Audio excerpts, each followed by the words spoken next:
હવે આગળના કાર્યક્રમ માટે હું જેમને વિનંતી કરીશ તેમના માટે પણ હું બે શબ્દો કહીશ, જેમણે આ ગુજરાતને ખૂબ જ સરસ, સુંદર અને આગળ લઈ જવા માટેનું જે માર્ગદર્શન આપ્યું છે, જેમના માર્ગદર્શન હેઠળ અત્યારે ગુજરાતમાં આપણે રાજનીતિમાં ક્રાંતિ કરી શક્યા છે એવા આપણા પ્રદેશ અધ્યક્ષ ઈસુદાન ગઢવી સાહેબ માટે પણ હું બે શબ્દ તમને કહીશ। हम वो सिकंदर है जो किस्मत के भरोसे नहीं चलते, अरे हम वो सिकंदर है जो किस्मत के भरोसे नहीं चलते, हम अपनी तकदीर अपने जुनून से लिखते हैं। भीड़ का हिस्सा बनना हमारी फितरत नहीं है, भीड़ का हिस्सा बनना हमारी फितरत नहीं है, अरे हम जहां खड़े होते हैं लाइन वहीं से शुरू हो जाती है। जोरदार तालियों સાથે ઈસુદાન ગઢવી સાહેબનું સ્વાગત કરીશું।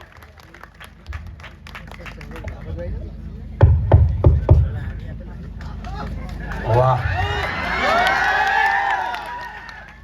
એક ચેતરભાઈ જેલમાં છે ને મને અહીંયા હજારો ચેતરભાઈ દેખાઈ રહ્યા છે। જય આદિવાસી, ભારત માતા કી ઇન્કલાબ। મિત્રો, આજે હું જ્યારે જ્યારે ડેડિયાપાડા, નર્મદા અને આદિવાસીની ધરતી ઉપર આવું છું ત્યારે મને ભારતના એ મૂળ આદિવાસીઓ નજરે પડે છે જેણે આ ધરતીને બચાવી છે। સાહેબ, જળ જંગલ જમલને તમે બચાવી છે સાહેબ। આજે મને ગર્વ થાય છે કે એક આદિવાસીનો દીકરો જેલમાં છે, એને બચાવવા માટે, એના સમર્થન માટે આ 1.5 લાખ સિગ્નેચર પેલા ઝાટકે તમે કરી છે। આ નરેન્દ્ર મોદીની તાકાત નથી કે આ કરી હવે, નરેન્દ્રભાઈ મોદીની તાકાત નથી કે આટલા સમયમાં એ 1.5 લાખ સિગ્નેચર એના સમર્થનમાં કરી શકે। મિત્રો, એ તમારી તાકાત છે, મૂળ આદિવાસીઓની તાકાત છે। સાહેબ, મને એક વિડિયો જોયો હમણાં 4 દિવસ પહેલા, તમે જોયો હશે, પંજાબમાંથી। જોયો કે નથી જોયો? જોયો કે નથી જોયો? મને હમણાં અમે અહીંયા બધા ભેગા હતા, નિરંજનભાઈ કહેતા હતા કે ઈ વિડિયો પછી તો આદિવાસી સમાજ અંબાજીથી ઉમરગામ સુધી નક્કી કરી લીધું કે ચેતરભાઈ વસાવાને જેલમાં અહીંના માત્ર ભાજપના નહીં, ઉપર સુધીના લોકોએ જેલમાં નખાવડાવ્યો છે। અને એક પ્રધાનમંત્રી પંજાબની ધરતી ઉપરથી, સાહેબ, 22 રાજ્યોમાં જેની સરકાર છે, હજારો ધારાસભ્યો છે, સાંસદો છે, ઈ આપણા નાયક ચેતર વસાવાનું નામ લેવું પડે ને ધ્રુજારી બતાવે છે। એમને એમ નથી સાહેબ, ચેતર વસાવા એમને એમ પેદા નથી થતા, એના માટે જેલ હોય કે એના માટે મોટી આફતો હોય, એનાથી રસ્તા કાઢતા હોય ને એનું નામ ચેતર વસાવા છે। સાહેબ, આજે તમને એ ખબર પડી ગઈ કે નહીં કે આ જેલમાં નખાવાનું કાળુતરું કોણે રચ્યું હતું? ખબર પડી ગઈ? પડી ગઈ? મિત્રો, આજે એક ન્યૂઝપેપરના સમાચાર આવ્યા છે, ભાજપ પણ એવું કે છે વારંવાર કે ઈસુદાનભાઈ, તમે ને ચેતરભાઈ ને આ બધા લોકો તમે એમ કહો છો કોર્ટે સજા આપી છે, ભાજપે નથી આપી, કોર્ટે સજા આપી છે।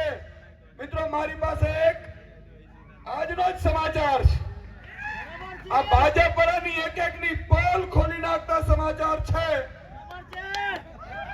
એ તમારી સમક્ષ હું વાંચવા માંગીશ।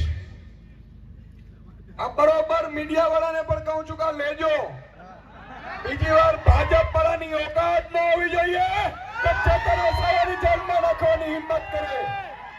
સાહેબ, એક સમાચાર છે કે ગુજરાતની કોર્ટમાં 16 લાખ કેસ પેન્ડિંગ છે। 16 લાખ। કેટલા? કેટલા? હવે તમને બીજું એમાંથી સંદર્ભના સમાચાર વાંચું કે એમાંથી 30 વર્ષથી વધુ હોય એવા 19 છે અને 10 વર્ષથી વધુ હોય એવા 25,287 છે અને 5 વર્ષથી વધુ હોય એવા 70,000 છે. તમે વિચાર કરો મિત્રો કે 1 લાખ કેસ એવા છે જે 5 થી 10 વર્ષથી વધુના છે. જ્યારે ચેતરભાઈ વસાવાનો તો હમણાં જ કેસ થયો તો ભાઈ, પડી ખબર? ચેતરભાઈ વસાવાને તમે 3 વર્ષમાં સજા કરાવી શકો તો આ 16 લાખ કેસ પેન્ડિંગ છે એને કેમ સજા ન થઈ?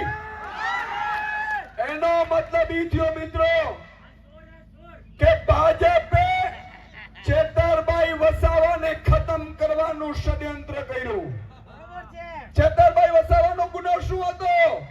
ચેતરભાઈ વસાવા તમારું અવાજ બનતા હતા અને ભાજપ તરફથી જે આપતો આવતી હતી ને ઈ એકલા મોરે મોરો દેતા હતા ને એટલા માટે ખતમ કરવા નીકળ્યા.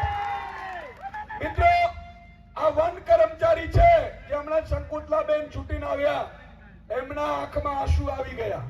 આ આંસુનો બદલો લેવાનો છે કે નથી લેવાનો? મિત્રો હમણાં શંકુતલાબેન રડતા હતા, વર્ષાબેને કહેતા હતા કે અમે એકલા છીએ. હમણાં મનોજભાઈએ પણ વાત કરી, રાધિકાબેને પણ કરી. પણ મિત્રો હું કહેવા ઈ માંગુ છું કે આ લોકો ભાજપ વાળા વન કર્મીઓના માધ્યમથી ચેતરભાઈ ઉપર કેસ કરાવડાવ્યો, બરોબર કે નહીં? હવે આદિવાસી ખેડૂત એના રાત્રે 2 વાગે એના ખેતરમાં વન કર્મીઓ ઉભો પાક લણી નાખે તો પેલી જવાબદારી તો મનસુખ દાદાની આવતી હતી સાંસદ તરીકે. સાચું કે નહીં? મનસુખ દાદાની જવાબદારી આવતી હતી કે એમણે વન કર્મચારીઓને કહેવું જોઈતું હતું કે આ તમે ખોટું કરો છો, આ મારા આદિવાસી સમાજ છે, મને 30 વર્ષથી સાંસદ બનાવે છે. પણ ઈ બોલ્યા? મનસુખ દાદા, આદિવાસી સમાજ ભોળો છે, તમને એકવાર મત આપી દેશે પણ બીજી વખત આદિવાસી સમાજ સાથે કોઈ પણ નેતા ઉભો નહીં રહે તો આદિવાસી સમાજ બિરસા મુંડાજીનો વંશજ છે. એમની જવાબદારી હતી સાંસદ તરીકે પણ એમણે ન નિભાવી. તો મિત્રો તમારા નેતા મર્દનો ફાડ્યો ચેતર વસાવાએ કીધું કે હું તમારી સાથે ઉભો છું અને એમણે સમાધાન કરાવડાવ્યા.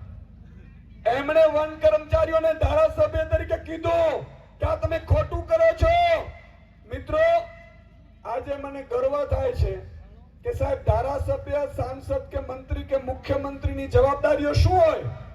એ જવાબદારીઓ એ હોય છે કે એમણે પ્રજાના હિત માટે કામ કરવાનું હોય છે, દલાલીઓ કરવા માટે નહીં. આજે ભાજપના કેટલા સાંસદો છે મિત્રો? હું અહીંથી કહેવા માંગુ છું કે વલસાડના સાંસદે ચેતરભાઈ વસાવાને લઈને નિવેદન કર્યું છે કે નથી કર્યું?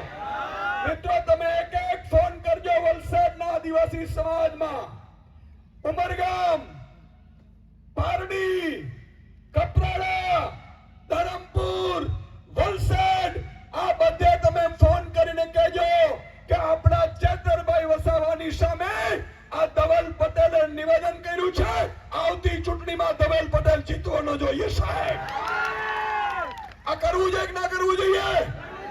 એકતા બતાવી જોઈએ કે ન બતાવી જોઈએ? મિત્રો એટલા માટે કે આદિવાસી સમાજ માટે બોલી નથી શકતા, એ ભાજપની પીપુડી થઈ ગયા છે. આજે ગણપત વસાવા છે, આટલા સમયથી મંત્રી રહ્યા. ગણપતભાઈએ ક્યારે જળ જંગલ જમીનનો મુદ્દો ઉઠાવ્યો હોય તો મને કયો સાહેબ? 73 જમીનના મુદ્દા ઉઠાવ્યા હોય તો કયો? આદિવાસી સમાજ 30 વર્ષથી પછાત છે મિત્રો આ ભાજપના કારણે. અને ભાજપ તો આપણે વનવાસી કરવા નીકળ્યું હતું, બરોબર કે નહીં? ભાજપ એવું કહેતું હતું આ તો વનવાસી છે. અરે વનવાસી નથી ભાજપ પડાવો, તમારો જન્મ નતો થયો ને ત્યાંના મૂળ આદિવાસીઓ અમે છીએ. અમે આ ધરતીના માલિક છીએ. જળ જંગલ જમીનના મુદ્દા અમે ઉઠાવીએ છીએ. તો મિત્રો આજે આ એક મેસેજ આપવો જોઈએ. આજે આ 1.5 લાખ સિગ્નેચર સાથે આપણે જશું કલેક્ટર ઓફિસે, પણ કલેક્ટરની તાકાત નથી, ઈ ઉપર નહીં કહી શકે, એટલા માટે જ આપણે રાષ્ટ્રપતિશ્રીને લખ્યા છે આપણે. અને આવેદનમાં બહુ ક્લિયર સાથે લખ્યું છે. આવેદન હું વાંચતો તો મિત્રો, આ આવેદનમાં આપણે એમનો જવાબ પણ લેશું. આજે 1.5 લાખ સિગ્નેચર અહીંયા થઈ છે. 27 તારીખે રાધિકાબેનની ટીમ છોટા ઉદેપુરમાં પણ આવું સંમેલન કરવાના છે. ભાજપ પણ એક દિવસ 17 વસાવાને જેલમાં રખાવશે. 1 લાખ આદિવાસી ઉભા થઈને ભાજપની સામે પડશે. અને આ એકતા રાખવી પડશે મિત્રો. આપણે એકતા રાખવી પડશે. જો આપણે એકતા નહીં રાખીએ તો આ લોકો હવે જળ જંગલ જમીન તો ઠીક, આદિવાસી સમાજને ભાજપ રેવા પણ નહીં દે. આ આપણી અસ્તિત્વની લડાઈ છે સાહેબ. અને એ ભાજપને ખબર હોવી જોઈએ, એને ખબર પડવી જોઈએ કે ભગવાન બિરસા મુંડા જો અંગ્રેજોની સામે ન ઝૂક્યા હોય તો એના વંશજ છે. ભાજપ તમારી ઓકાત નથી અમને ઝુકાવી. અને એ ભાજપને થોડા દિવસે તારા દેખાઈ ગયા સાહેબ. 18 દિવસના એક દીકરાને આ ભાજપે જેલમાં નખાવડાવ્યું. અને હું આજે કહીને જાઉં છું, મેં ડેડિયાપાડામાં પણ કીધું હતું કે ભગવાન કૃષ્ણ જેલમાં જન્મ્યો હતો અને ચેતર વસાવા થોડીક ઉંમર થઈ જશે પછી એ 18 દિવસનો યુવાન ભાજપનો કાર્ડ બનીને સાહેબ જન્મ્યો છે. યાદ રાખજો. એને તમે જેલમાં નખાવ્યા. જેનો ગુનો શું હતો હજી તો એને ખબર નહોતી કે આને રોટલી કહેવાય, અને મામો કહેવાય, અને કાકો કહેવાય, અને ભાજપિયાઓ કહેવાય. આ ખબર પણ નહોતી. પણ ભાજપિયાઓને કહેવા માંગુ છું મિત્રો, અને એક પંક્તિ સાથે મારું આપણે પૂરું કરીશું. બાકી આપણે નંદ રાજા નંદબીલને ત્યાં ફુલાર કરી અને પછી કલેક્ટર ઓફિસે આપણે આવેદન આપીશું. આપણે સૌએ સાથે જોડાવાનો છે. એક લાઈનમાં આપણે જશું. પણ એક પંક્તિ મારે કહેવાની છે ભાજપિયાઓને.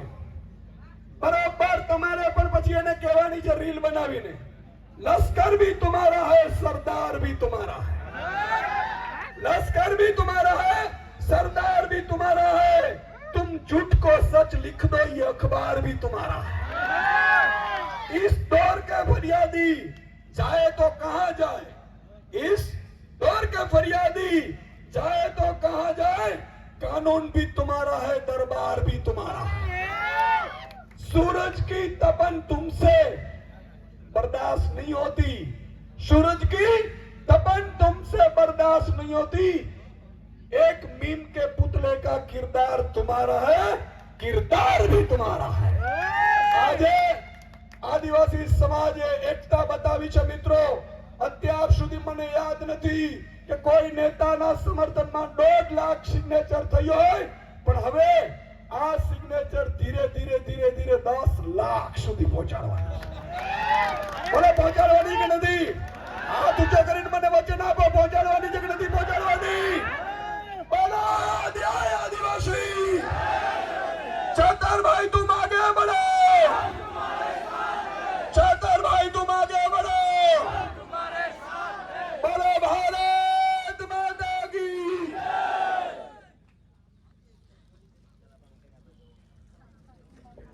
હેલો, આપણે બધા જ